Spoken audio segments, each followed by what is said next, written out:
It's a pleasure to be here. I think we have, with any of these discussions, we have different terminologies going around. And I think part what we heard in the morning panel, we want to be holistic, we want to connect parts, but yet we are in a world and in a UNFCCC world where we have put aside mitigation is here, adaptation is there, forests are here, agriculture is there, and we are here coming from the concern that it is about people and it is about vulnerability side of it. And we are, I guess, all of us coming to this room here, interested in how can we reconnect what has been artificially separated. Yeah, and in that sense, we are here from the research side organizations that represent forest and the trees and the agroforestry, and we are trying to reconnect that with other parts of the agricultural landscape and the livelihoods. And we've been working on, let's say, within the adaptation world, we've seen two quite different approaches. And well, I guess we all know, for the first 10 years within UNFCCC, we could not talk about adaptation because the only important thing was mitigation, and we need to stop climate change so that we don't have to adapt. And it took about 10 years to realize that we're not effectively in that agenda, and change has not been stopped, so we have to adapt.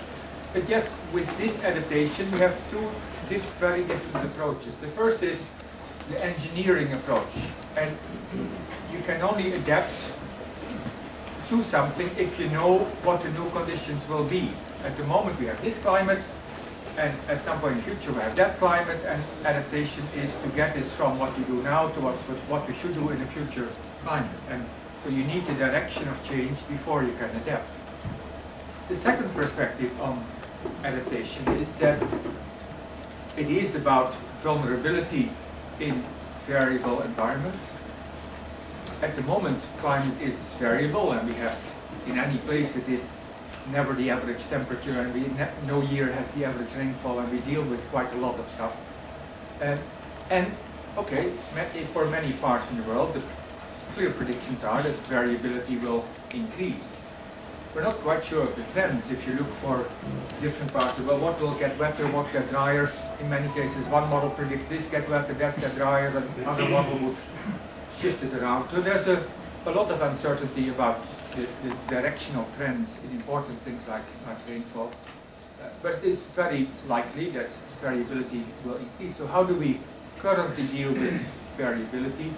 And is adaptation then strengthening what we currently do to deal with variability, and in that sense being ready for the future? Now, if you ask people on the ground, how do we deal with variability, how do we deal with the worst years that you knew about this and that, then of course we very often get to concepts of diversity. We survive because we don't specialize on one thing only, but we have a bit of this and we have a bit of that, and we have access to the forest, and we have a farm, and we have some trees, and we have this and that. And it is the diversity that is the primary way people are coping with variability and coping with uncertainty.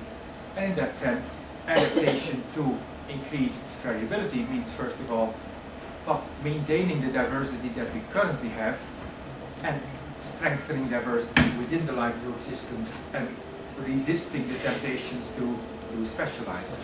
And most of the time, adaptation, development has been about specializing and get rid of all that old stuff and do the one thing that is best for you. And we currently see actually a lot of increase of vulnerability under the name of development.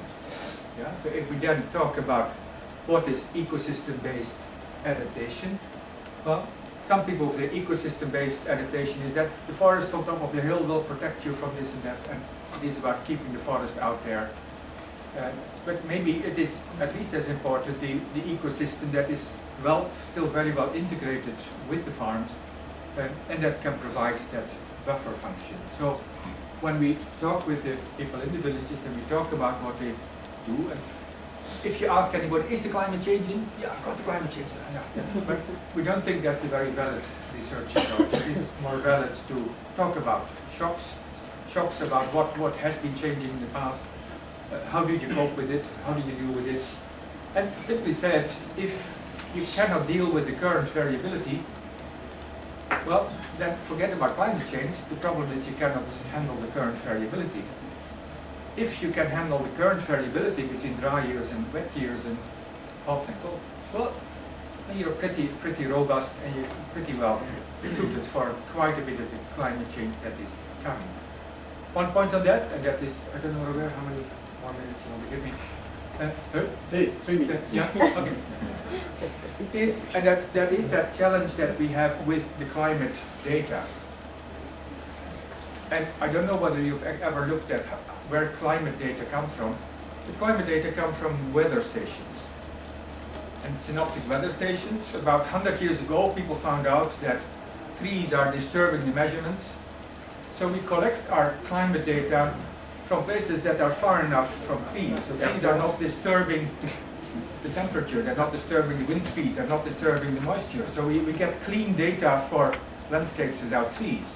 But that's the database that we have for climate. That is, our models are calibrated with data that come from that type of stations. Are they able to predict, well, we talk about downscaling, are they able to predict the influence of trees on the microclimate? How much it matters to have more trees in the city, more trees in the... Actually not yet.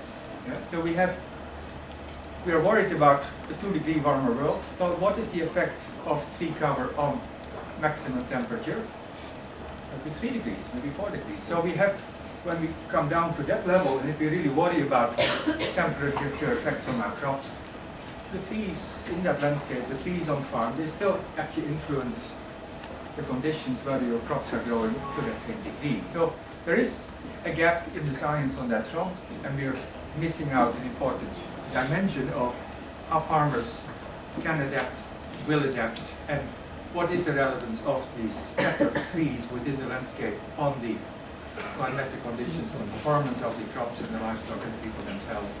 And we want to bring to you this discussion. Is ecosystem-based adaptation comes at different scales. It is about the whole landscape and maintaining the relevant functions of forests within the whole landscape.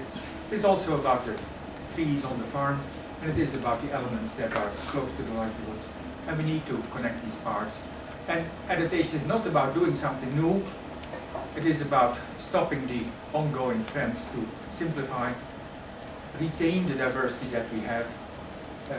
I had 4 R's: retain diversity that we have, restore the buffers in the landscape where we have lost them, reward multifunctionality, and reduce the barriers between the different policy domains.